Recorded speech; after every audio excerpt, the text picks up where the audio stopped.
Thank you so much for staying with us so far on Wake Up Nigeria this beautiful Wednesday morning. Right about now, we're having a very interesting conversation which wraps up the show. Wellness, right? It's very important that we actually stay well, right? In our minds, in our bodies, and of course, with our environment. Today, we're discussing unlocking fat loss. Now, what the world gets wrong about weight loss management. And of course, have this conversation with us right now. We have Zeek, popularly known as Big Zeek. And I said Big Zeek for a reason. Welcome to Wake Up Nigeria. Yeah, thank you. How are you feeling this morning? Awesome. All right. So now let's get into this conversation. We're talking about weight loss. Yeah. I was taken aback by the word fat loss there. But yeah, it's the same thing. So weight loss. And the myth. So now, what would you say is the biggest weight loss myth? Let's start from there. The biggest weight loss myth is people think weight loss begins at the gym. Doesn't. It doesn't begin in the gym. Where does it begin? It begins in the mind. Hallelujah. And then over to the kitchen, and that's you pepperize like you finish it up in the gym. So gym is where you get the work finished. Oh. But that's not where it begins. So what part of weight loss begins in the gym? Make me understand that. What part of, like toning the body? Yeah, it begins in the mind. In the mind. Yes. You say it begins in the mind, so like tell me that part. You're reconstructing your mind in the sense, like you don't view weight loss as a punishment, but a partnership between your mind and your body. Okay. So if your mind and your body collates together, then they can work. But if you're trying to punish the body without... No, it's not as if we are trying to punish you, but let me give you, I'm on this table. All right. Let me give you a typical example now. So for instance now, right. I've been working out for quite some time now, and then at the end of every month, you know what, I was checking my weight almost every day. Okay. Right? And it did not move. But I was going to the gym, I reduced my portions, I was doing all of that, but it still did not move. For how long? For about 2 months. Then I now told myself, you know what? I'm not going to check. I'm going to be checking my weight at the end of every month. All right. So instead of checking it every day and literally losing my mind, so I'm going to do it at the end of every month. Okay. So I'm like, okay, so now what is the problem? Because you go to the gym, you're seeing yourself sweat, you're seeing yourself burn. Do you understand? Yeah. And then of course your portions are reduced. At the point I started eating once a day, but still. It's still the same. The scale refuses to go down. So now, what in that situation you see the problem is? Yes, the problem. That's why I said the mind. Why I brought the mind. So reducing your food isn't going to cause. That's the second myth I was about to say. You reducing your food. But they say portion control. Everybody shouts portion control. So this is it. You have to have relationship. Like this is chemistry. Okay. Food is chemistry. Reducing the portion doesn't control. Like you have to understand the content of the food. It is the content that matters, all right, not the reducing. You might reduce it, but yet it still contains what actually is in. So take off the mindset from reducing other than understanding what the food is. Look, I tell people the way you track your finance, the way you track everything, track your food that way. Hallelujah. Because health and wealth are actually collaborating. But what you see most people do right now is they ignore the health side and they go all the way chasing the wealth. But the wealth you're chasing is still going to spend on your wealth, on your health at the end of it. So what is it? Very so true. Every client I work with, it's the mindset. Okay, so now let's talk about, so we're talking about not reducing the portion, but then again, being conscious of what is on the plate. So now, for weight loss, what should be on our plate? So typically what we put generally is, if you could get a piece of chicken breast, like just a little grilled one, and then you get your white rice, portioned one, and then you get your veggies. All right, so you have the protein, you have the carbs, because carbohydrate, people say you have to remove. Exactly. It must be there because your carbs is what enables you to walk, like strength. So you don't have to reduce it because the body needs it. All right, so what you have to do is a portion of the carbs, you take the protein and then the veggies. The veggies. Like the tomatoes, the spinach, you get all those things. So it's literally counterproductive when people say take out your carbohydrates. You don't take that out. You don't take that out. Because your body needs that to produce. That's what produces energy. So if you take out the carbs, so what else does the body need? So it's just, that's what I'm talking about, the misconception. So they need people like us, all right, who are there, not just for the finance, but the primary thing is just to give what it needs and then. All right, amazing. So now tell me, what's another myth? So another myth, so like just what we said now, it's people think if I eat less, I'm going to, achieve this. It's not eating less, just like what I say, it's understanding the food. You have to understand this food.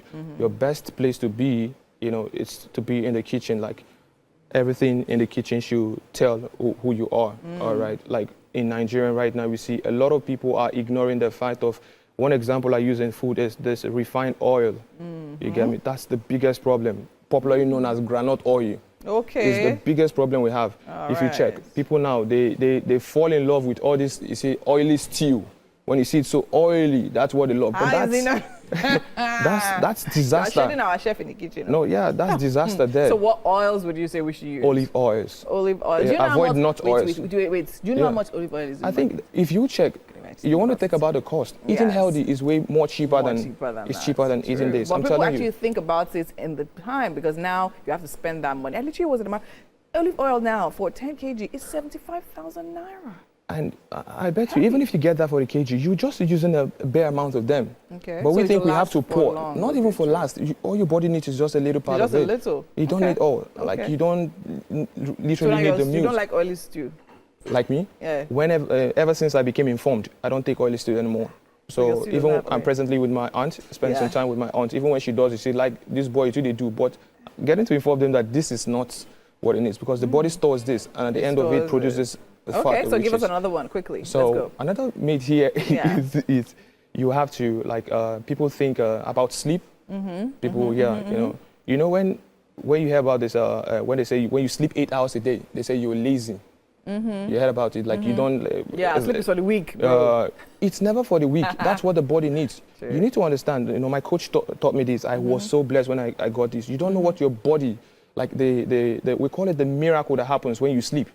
Sometimes this refined food we eat, the metals in our body, Yes. there's no way they get out, but there's a way God does it. Like when you go into deep sleep, all these sleep, things are all these actually things, true. taken And your out. body heals So you itself. sleeping 8 hours a day doesn't mean you're lazy. You're actually doing what God needs because there are a lot of work like internally that have been done there. Like Okay. you've been So all through the day. sleep is very important. Very, very important. Especially when you're working So out. you don't think that when you're sleeping, you've been lazy. Okay. There's no money you miss while you're sleeping that you can make that when you you can get make up. when you wake I'm up. telling Actually, you. because your mind will be sharp. Your mind and will be they will be sharp. ready to And actually so do. That that's actually just makes it. a lot of sense. That's it. Okay, so now we've spoken about that. Let's talk about another myth quickly. So another myth, I wouldn't say it's myth.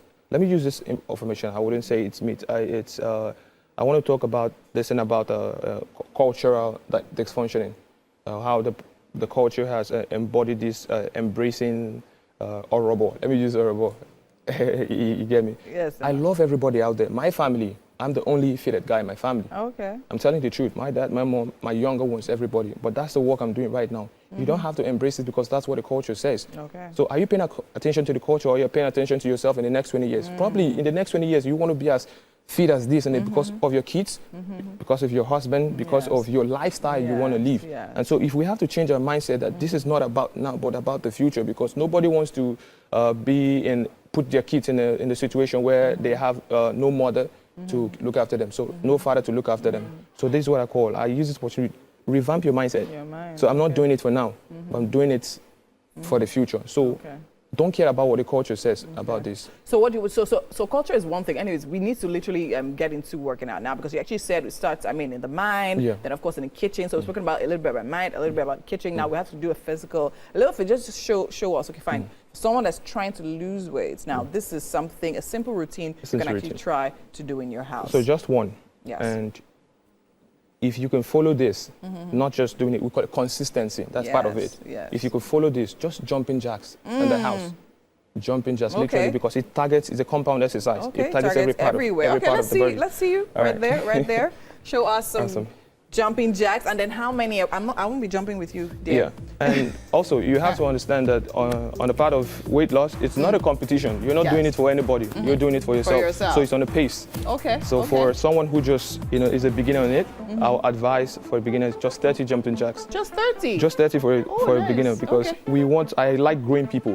So tomorrow they have to know. Increase. So 30 for now, maybe tomorrow, the next day, 40 and now. Because right now I can go on the 200 jumping jacks because I'm part of me. Let's go. You get me? So While you're jumping jack, I'll dance. yeah.